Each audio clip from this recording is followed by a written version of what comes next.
Hello everyone, and welcome to the course. In this video, I want to give you an idea of what you can expect to learn and, what we're going to be doing throughout the entirety of the course. Now, in this video, instead of just saying a bunch of Laravel concepts that we're going to learn, I want to simply show you the application that we're going to build together, right? Because Laravel is filled with countless phrases and concepts and technologies and vocabulary of all the different puzzle pieces that exist in the framework, but the whole idea is that you're new. You're trying to learn Laravel. You don't know these terms yet, so they wouldn't mean anything to you. So don't worry, I'm not going to throw 100 different buzzwords your way. We can learn all of those different terms gradually and organically throughout the course as we build the project together. But right now, just to give you a bird's eye view of what to expect in this course, let me show you what you and I are going to build. Now, actually, before we even begin building in the course, at the very beginning of the course, I'm going to show you how to make sure that your personal computer is ready to be an environment where you can practice Laravel. So I'll show you all of the free software that I use, like a text editor and the different requirements that we need for Laravel, things like PHP and MySQL, so on and so forth. So I'll show you how to get all of that ready and installed on your computer, and we'll do that for both Windows and Mac. Now, once we have that environment ready on our personal computer, then we're going to begin building our project step by step together. And right now, let's look at the finished product of what you and I are going to be building in this course.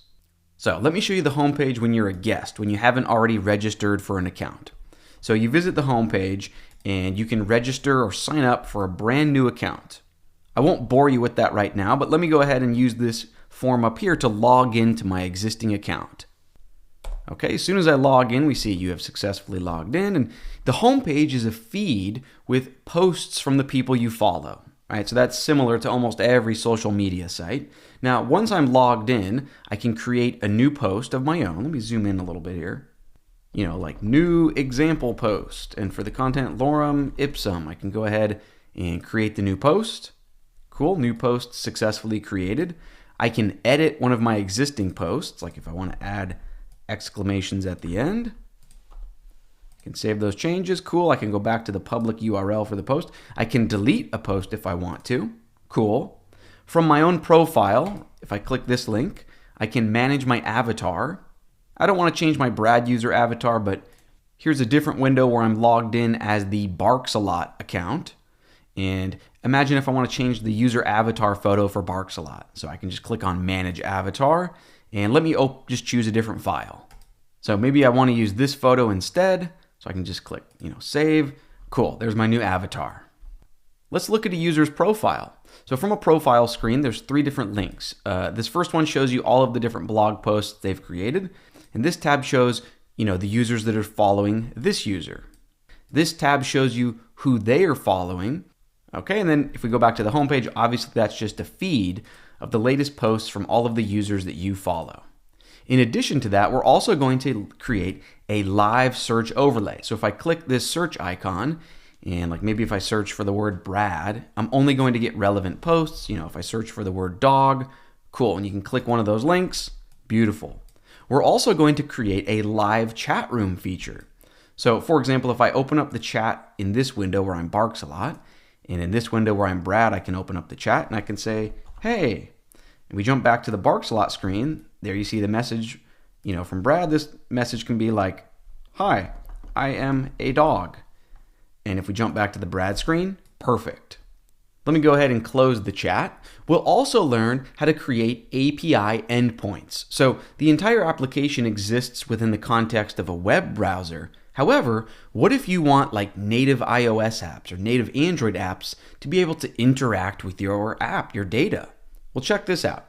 We're going to use something like Postman or Insomnia REST to practice sending API requests. So we'll have one API endpoint where you can log in. That's going to give you a personal access token.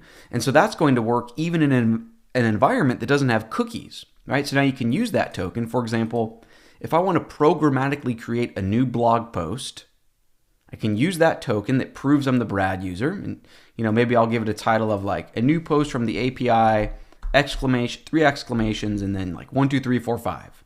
If I send that and then go back into the browser and view the Brad profile, there we see that brand new post, right? A new post from the API. Okay, now once you and I finish developing this app, we're also going to learn how to deploy it up onto the web. So the idea is when we're building it for the majority of the course, we're just building it on our local personal computer, so you and I will be the only ones in the world that can visit the website. However, at the end of the course, we're going to practice two different things. So first of all, we're going to practice learning how to use Docker, and we're just going to spin up an Ubuntu, a typical Linux container, and we're almost going to treat it like it's a virtual machine. So I'll show you how to turn an empty Ubuntu server into an environment that can host a Laravel application. This is great for those of you that don't want to spend the $5 a month on a VPS to actually practice deploying a Laravel application, right? Because the idea is that with Docker, you can practice infinitely for free. You don't even have to spend a single penny. So if I visit this tab, just localhost, you can see this is running on Docker. So towards the end of the course, we're going to learn how to set that up. Along the way, you'll learn a little bit about Linux. Not very much. This is not a course about Linux. This is indeed a course about Laravel. But I think it's really useful to learn a little bit about DevOps and how to set up your own web server environment. Okay, after the Docker practice, we'll set up a real website, and I'll show you how I would set up a real live domain, a website that the entire public world can visit. So at the very end of the course, I just use a basic $5 a month VPS service. You can use any service you want to. I'm not going to officially endorse a certain service in this course. But the idea is we'll use any sort of VPS cloud service, and I'll show you step by step how we can deploy our Laravel application up onto the real public web. And what's really cool is we'll learn how to turn our Linux box, our VPS, into our own Git server. So just like you would push your files to GitHub, you're just going to be able to push your Laravel source code directly to your own server. It's going to be super luxurious. It's a super smooth workflow. And that, my friends, is the entire course in a nutshell. Now, obviously, in the midst of the course, it's a lot more technical, right? We're learning about all of these different programming concepts like model view controller. We're learning database ideas. We're learning the PHP programming syntax, so on and so forth. So throughout the course, I try to make as few assumptions as possible. Now, really quick, before we end this video, I do want to make it clear that in this course, we are not going to learn JavaScript. And the different features in the website that use JavaScript, like our live search and our chat room feature, right, these different user experiences, while we will learn how to set up the Laravel backend components, and I'll show you how to connect the dots between the backend and client-side JavaScript, I want to make it clear we are not going to write the client-side JavaScript line by line, right? This is not a course about JavaScript. We want to keep the focus 100% on Laravel.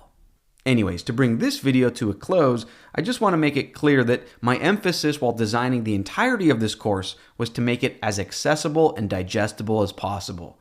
I really try to only ever introduce 1 or 2 new concepts at a time so we don't feel overwhelmed. Because trust me, I've learned from firsthand experience, Laravel is an amazing framework, but it covers so much ground that I feel like a lot of tutorials get overly ambitious and they'll introduce like 10 or 20 new concepts all at once, and it just gets way too confusing and it makes you want to give up. Believe me, I've experienced that firsthand. Big picture, I want this course to feel like a friendly, guided path for beginners. So, if you're ready to learn more about Laravel, if you're ready to start building this application with me, then I would love to see you in the next lesson. Let's keep our momentum rolling, and I'll see you then.